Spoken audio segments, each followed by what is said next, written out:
Chapter 3. How Dorothy Saved the Scarecrow. When Dorothy was left alone, she began to feel hungry. So she went to the cupboard and cut herself some bread, which she spread with butter. She gave some to Toto, and taking a pail from the shelf, she carried it down to the little brook and filled it with clear, sparkling water. Toto ran over to the trees and began to bark at the birds sitting there. Dorothy went to get him, and saw such delicious fruit hanging from the branches that she gathered some of it, finding it just what she wanted to help out her breakfast. Then she went back to the house, and having helped herself and Toto to a good drink of the cool, clear water, she set about making ready for the journey to the city of emeralds. Dorothy had only one other dress, but that happened to be clean and was hanging on a peg beside her bed. It was gingham, with checks of white and blue, and although the blue was somewhat faded with many washings, it was still a pretty frock. The girl washed herself carefully, dressed herself in the clean gingham, and tied her pink sunbonnet on her head. She took a little basket and filled it with bread from the cupboard, laying a white cloth over the top, when she looked down at her feet and noticed how old and worn her shoes were. "They surely will never do for a long journey, Toto," she said, and Toto looked up into her face with his little black eyes and wagged his tail to show he knew what she meant. At the moment Dorothy saw lying on the table the silver shoes that had belonged to the Witch of the East. I wonder if they will fit me," she said to Toto. "They would be just the thing to take a long walk in, for they could not wear out."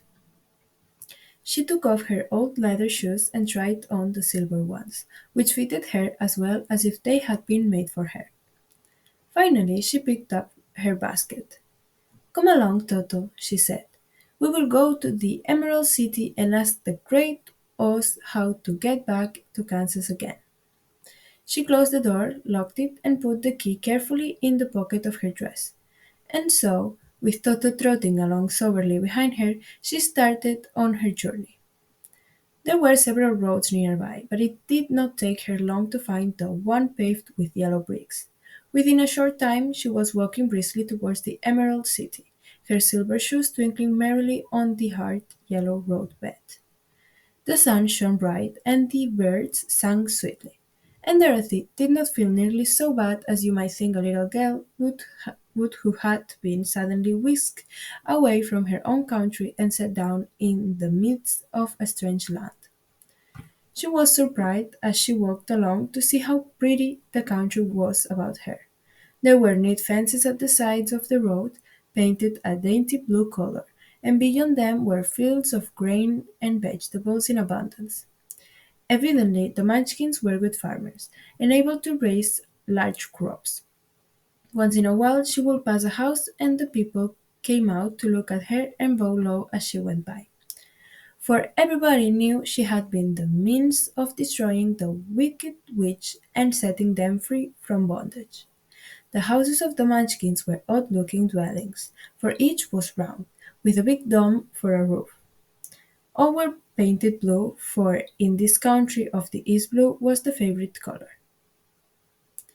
Toward evening, even Dorothy was tired with her long walk and began to wonder where she should pass the night. She came to a house rather larger than the rest.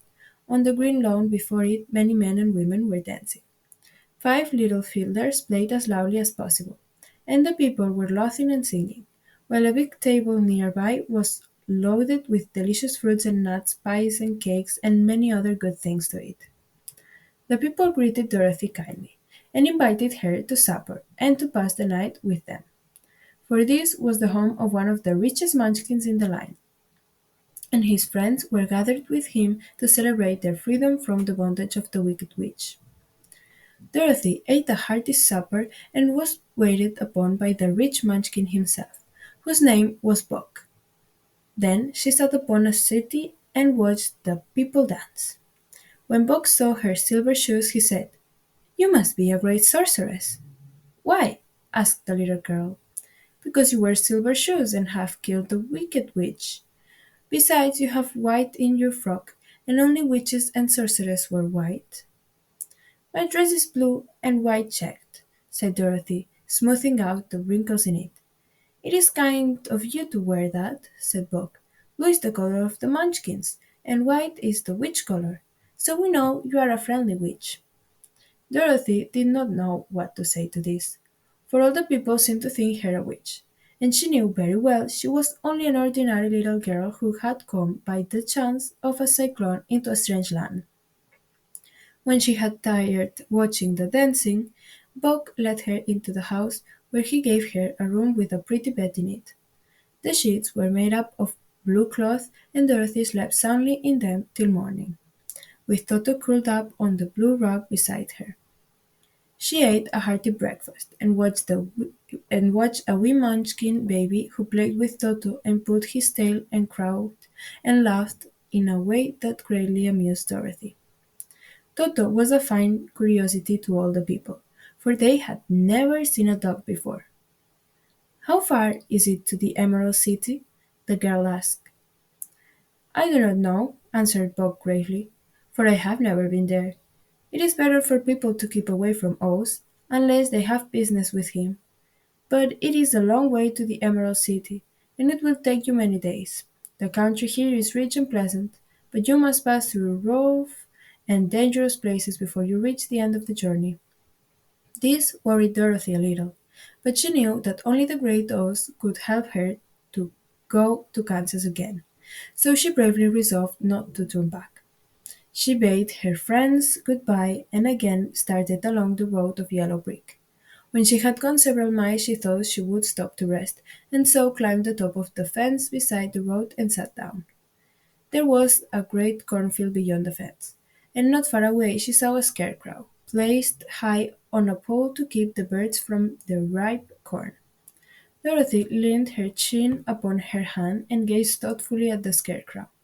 Its head was a small sack stuffed with straw, with eyes, nose, and mouth painted on it to represent a face. An old pointed blue hat that had belonged to some Munchkin was perched on his head, and the rest of the figure was a blue suit of cloth, worn and faded, which had also been stuffed with straw. On the feet were some old boots with blue tops, such as every man wore in this country, and the figure was raised above the stalks of corn by means of the pole stuck up its back. While Dorothy was looking earnestly into the queer, painted face of the scarecrow, she was surprised to see one of the eyes slowly wink at her. She thought she must have been mistaken at first, for none of the scarecrows in Kansas ever wink. But presently the figure nodded its head to her in a friendly way. Then she climbed down from the fence and walked up to it, while Toto ran around the pole and barked. "Good day," said the scarecrow in a rather husky voice. "Did you speak?" asked the girl, in wonder. "Certainly," answered the scarecrow. "How do you do?" "I'm pretty well, thank you," replied Dorothy politely. "How do you do?" "I'm not feeling well," said the scarecrow with a smile, "for it is very tedious being perched up here night and day to scare away crows." "Can you get down?" asked Dorothy. "No, for this pole is stuck up my back. If you will please take away the pole, I shall be greatly obliged to you." Dorothy reached out both arms and lifted the figure off the pole, for being stuffed with straw it was quite light. "Thank you very much," said the Scarecrow when he had been set down on the ground. "I feel like I'm a new man." Dorothy was puzzled at this, for it sounded queer to hear a stuffed man speak, and to see him bow and walk along beside her. "Who are you?" asked the Scarecrow when he had stretched himself and yawned. "And where are you going?" "My name is Dorothy," said the girl, "and I am going to the Emerald City to ask the Great Oz to send me back to Kansas." "Where is the Emerald City?" he inquired. "And who is Oz?" "Why, don't you know?" she returned in surprise. "No, indeed. I don't know anything. You see, I am stuffed, so I have no brains at all," he answered sadly. "Oh," said Dorothy, "I'm awfully sorry for you." "Do you think," he asked, "if I go to the Emerald City with you that Oz will give me some brains?" "I cannot tell," she returned, But you may come with me if you like. If oats will not give you any brains, you will be no worse off than you are now. That is true, said the Scarecrow. You see, he continued confidentially, I don't mind my legs and arms and body being stuffed because I cannot get hurt. If anyone treads on my toes or sticks a pin into me, it doesn't matter, for I can't feel it. But I do not want people to call me a fool. And if my head stays stuffed with straw instead of with brains, as yours is, how am I ever to know anything? I understand how you feel, said the little girl, who was truly sorry for him. If you will come with me, I'll ask Oz to do all he can for you. Thank you, he answered gratefully. They walked back to the road. Dorothy helped him over the fence, and they started along the path of yellow brick for the Emerald City. Toto did not like this addition to the party at first. He smelled around the stuffed man as if he suspected there might be a nest of rats in the straw, and he often growled in an unfriendly way at the Scarecrow. Don't mind Toto, said Dorothy to her new friend. He never bites. Oh, I'm not afraid, replied the Scarecrow. He can hurt the straw.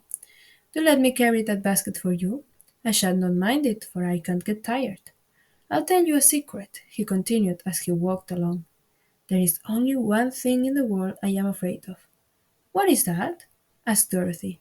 The Munchkin farmer who made you? No, answered the Scarecrow. It's a lighted match.